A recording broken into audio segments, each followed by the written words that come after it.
नमस्कार दोस्तों, मैं हूं जितेंद्र सेन और आज की इस वीडियो में हम सीखेंगे कि त्रिकोणमिति की जो सारणी है उसको किस प्रकार से याद किया जाए। क्योंकि बहुत सारे बच्चे कमेंट करते हैं कि सर त्रिकोणमिति की जो सारणी है ना वो हमें याद ही नहीं हो रही है, इसको याद कैसे करें। ठीक है, तो आज की इस वीडियो में मैं आपके लिए एक बहुत ही शानदार ट्रिक लेकर आया हूं। यदि आप ये ट्रिक समझ गए तो सारी जिंदगी आप कभी भी त्रिकोणमिति की सारणी को नहीं भूलने वाले हैं। ठीक है, तो बहुत ही सिंपल तरीके से समझेंगे। आपको क्या करना है, इस वीडियो को एंड तक पूरा जरूर से देखना है, बीच में कहीं पर स्किप नहीं करना है। ठीक है, तो चलिए शुरू करते हैं। तो देखिए, आपको सबसे पहले तो थीटा याद कर लेना है। कौन कौन से कोण होते हैं? 0, 30, 45, 60, 90। ठीक है, ये आपको याद करना पड़ेंगे। 0, 30, 45, 60, 90 एक मोबाइल नंबर की तरह याद रख लीजिए। 0, 30, 45, 60, 90। ठीक है, ये आपको 4-5 बार दोहराएंगे तो याद हो जाएंगे। ठीक है, और इसके बाद में हमारे जो कोण होते हैं वो कौन कौन से होते हैं? Sine theta, cos theta, tan theta, cosec theta, sec theta और कॉट थीटा। ठीक है, ये तो आपको पता ही होंगे। ठीक, चलिए अब इनकी वैल्यू निकालने के लिए हमें क्या करना होगा वो समझते हैं, क्योंकि वही सबसे ज्यादा इंपॉर्टेंट है कि इनकी वैल्यू कैसे निकाली जाए। ठीक है, आपको याद कुछ भी नहीं करना पड़ेगा, बस एक ट्रिक का इस्तेमाल करना है, सारी की सारी वैल्यू अपने आप आ जाएंगी। ठीक,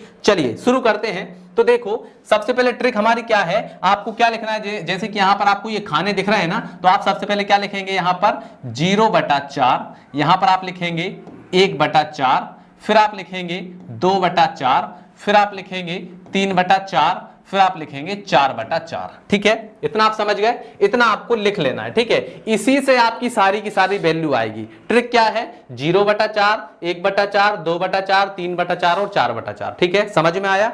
चलिए अब क्या करना है, सभी के ऊपर रूट लगा दो। इसके ऊपर भी रूट लगा दो। ठीक है, इसके ऊपर भी रूट लगा दो, इसके ऊपर भी रूट लगा दो, इसके ऊपर भी और इसके ऊपर भी। ठीक है, सभी के ऊपर रूट लगा दिया।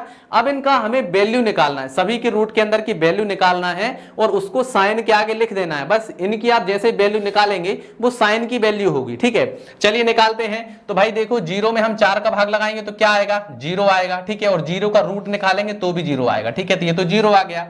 अब यहां पर देखो, रूट 1/4 है तो इसकी वैल्यू कैसे निकलेगी? देखो, रूट 1/4। ठीक है, इनको अलग अलग कर लेते हैं। रूट 1/√4। ठीक है, समझ में आया? रूट 1/√4। तो यहां पर रूट 1 का वैल्यू हम निकालेंगे तो 1 ही आएगा। ठीक है, अब 4 को हम क्या लिख सकते हैं? रूट 2 गुणा 2, जोड़ा बन गया तो 2 बाहर निकल आएगा, यानी इसकी वैल्यू क्या आ जाएगी? 1/2। ठीक है, तो अब देखिए इसकी वैल्यू, इसका जैसे ही हम निकालेंगे वैल्यू तो क्या आ जाएगी? 1/2 आ जाएगी। ठीक है, तो यहां पर हम लिखेंगे 1/2।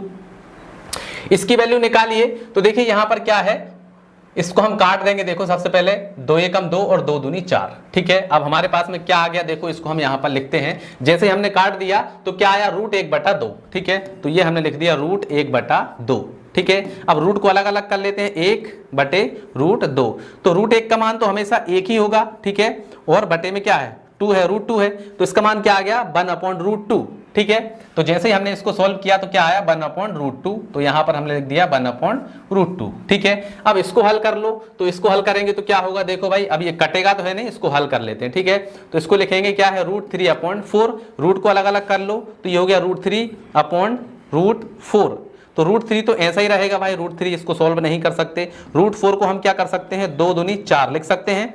तो यहां पर 2 का जोड़ा बन गया, 2 आ जाएगा बाहर, तो ये क्या आ जाएगा? ऊपर है √3 और नीचे आ गया हमारा 2, तो क्या आ गया? √3/2। यानी कि हमारे साइन 60 की वैल्यू आ गई √3/2। ठीक है, अब यहां पर 4/4 है तो इससे 4 से 4 कट जाएगा, क्या आ जाएगा? √1 आ जाएगा, और √1 का मान क्या होता है? 1 ही होता है। ठीक है, तो अब देखिए हमारी साइन की वैल्यू निकल करके आ गई।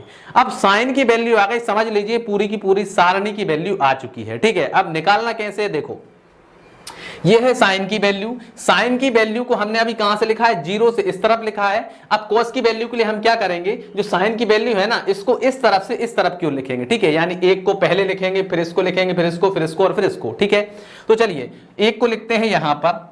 ठीक है, फिर इसके बाद में इसको लिखेंगे यहां पर, तो ये हो जाएगा √3/2। ठीक है, इसको यहां पर लिखेंगे 1/√2 हो गया। अब इसको यहां पर लिखो, ये हो गया 1/2 और फिर 0 है तो लास्ट में 0 लिख दिया। ठीक है, समझ में आया? देखिए, कोस की वैल्यू आ चुकी है हमारी। हमने क्या किया? बस साइन की वैल्यू को इस तरफ से हमने लिखना स्टार्ट किया और ये हमारी कोस की वैल्यू आ गई। ठीक है ना, चलिए अब देखो, साइन और कोस की वैल्यू आ चुकी है। अब टेन की वैल्यू कैसे आएगी? तो एक फार्मूला है क्या? टेन थीटा बराबर होता है साइन थीटा बटे कोस थीटा।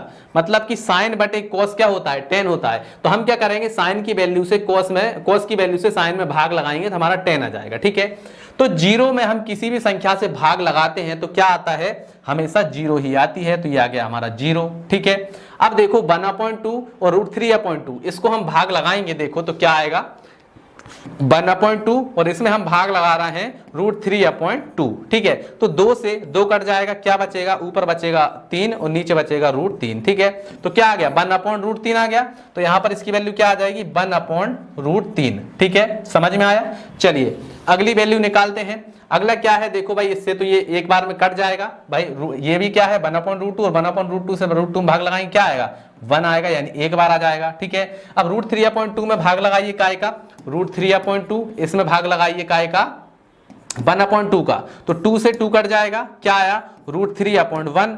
तो 1 नीचे ना लिखें तो भी कोई मतलब नहीं है, तो क्या आ जाएगा √3 आ जाएगा। ठीक है ना, तो यहां पर 2 से 2 कट जाएगा, क्या आ जाएगा √3 आ जाएगा। ठीक है, अब 1 में 0 से भाग लगाइए, तो 0 से आप किसी भी संख्या में भाग लगाते हैं तो वहां पर क्या आता है अपरिभाषित, यानी कि अनंत आता है। ठीक है, अपरिभाषित, इसकी कोई परिभाषा नहीं है। ठीक है, चलिए अब आगे बढ़ जाते हैं भाई, ये है हमारा कोसेक। अब देखिए साइन की वैल्यू निकल आई, कोस की निकल आई, टेन की निकल आई, अब हमें कोसेक की निकालना है, तो कोसेक की कैसे निकलेगी, तो साइन का उल्टा होता है कोसेक। ठीक है, साइन का उल्टा, जैसे कि साइन को हम लिखते हैं साइन थीटा बराबर होता है 1/कोसेक थीटा। ठीक है, मतलब साइन का उल्टा। ठीक है, तो अब देखो भाई साइन का उल्टा यानी जीरो का उल्टा करेंगे, क्या होगा, जीरो का उल्टा क्या होता है, हमेशा अपरिभाषित यानी अनंत होता है। ठीक है, अब इसका उल्टा करो, 1/2 है तो ये पलट जाएगा, 2 चला जाएगा ऊपर, 1 आ जाएगा नीचे। ठीक है, तो क्या आ जाएगा 2/1, तो 2/1 को हम क्या लिख सकते हैं, 2 ही लिख सकते हैं, यानी इसकी वैल्यू क्या आ जाएगी 2 आ जाएगी। ठीक है, तो ये हमने लिख दिया 2।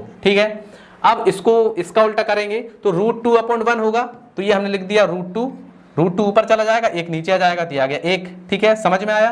तो हम इसको डायरेक्टली क्या लिख देते हैं, 1 का तो कोई मतलब है नहीं, तो हम इसको लिख देंगे √2। ठीक है, अब ये जो है इसको भी उलट दो, 2 चला जाएगा ऊपर, √3 आ जाएगा नीचे, तो ये हो जाएगा 2/√3। ठीक है, चलिए अब इसके आगे आ जाइए, 1 का उल्टा करेंगे भाई, 1 का उल्टा करो चाहे सीधा, 1 तो 1 ही है, तो ये 1 ही रहेगा। ठीक है ना, चलिए अब है हमारा कॉस, तो यहां पर कॉस का हमें निकालना है, तो कॉस का उल्टा होता है सेक। ठीक है, सेक जो है वो कॉस का उल्टा होता है, तो यहां पर 1 का उल्टा करो चाहे सीधा, 1 ही रहेगा। ठीक है, अब इसको उलट दो तो 2 चला जाएगा ऊपर और √3 आ जाएगा नीचे। ठीक है, तो 2/√3 हो गया। ठीक है, अब यहां पर इसको उल्टेंगे तो वही रहेगा सेम √2। ठीक है, इसको उल्टेंगे तो √2 चला जाएगा ऊपर, 1 आ जाएगा नीचे, तो 1 नीचे लिखने से कोई मतलब है नहीं, तो हमने डायरेक्टली लिख दिया √2। ठीक है, अब इसको उल्टा करेंगे तो 2 चला जाएगा ऊपर और 1 आ जाएगा नीचे, तो नीचे 1 लिखने से कोई मतलब है नहीं, तो हमने डायरेक्टली 2 लिख दिया। ठीक है, अब जीरो का उल्टा हमेशा क्या होता है, अनंत होता है, तो हमने अनंत लिख दिया, यानी अपरिभाषित। ठीक है, अब आ जाइए कोट जो है वो 10 का उल्टा होता है। ठीक है, तो 0 का उल्टा करेंगे तो अनंत यानी अपरिभाषित आएगा। ठीक है, अब यहां पर √3 मतलब 1/√3 का उल्टा करेंगे तो क्या आ जाएगा, √3 चला जाएगा ऊपर, 1 आ जाएगा नीचे, तो नीचे 1 लिखने का कोई मतलब है नहीं, तो डायरेक्ट √3 लिख दिया हमने। इसके बाद में 1 का उल्टा तो 1 ही होता है। ठीक है, इसके बाद में यहां पर √3 का उल्टा क्या होगा 1/√3, भाई √3 चला जाएगा नीचे और 1 आ जाएगा ऊपर। ठीक है, अब इसके बाद में अनंत का उल्टा 0, भाई इसका ये 0 का उल्टा है तो इसका उल्टा क्या होगा 0 होगा। ठीक है, तो समझ में आया सारी की सारी सारणी। देखिए हमने सभी के मान निकाल लिए भाई, ये 0, 30, 45, 60, 90, हमने सबसे पहले इस ट्रिक से साइन का मान निकाला, फिर साइन के मान से हमने सारी की सारी वैल्यूज को निकाल लिया। ठीक है, तो आई होप आपको बहुत अच्छे से समझ में आ गया होगा कि किस प्रकार से जो साइन की जो सारणी है हमारी त्रिकोणमिति की, उसको कैसे याद किया जाता है, आपको बहुत अच्छे से समझ में आ ही गया होगा। ठीक है, तो अगर समझ में आ गया है तो फटाफट से इस वीडियो को लाइक करिए, अपने दोस्तों के साथ में शेयर करिए, ताकि उनको भी ये चीजें समझ में आए। चलिए मिलते हैं अगली वीडियो में, तब तक के लिए जय हिंद, जय भारत।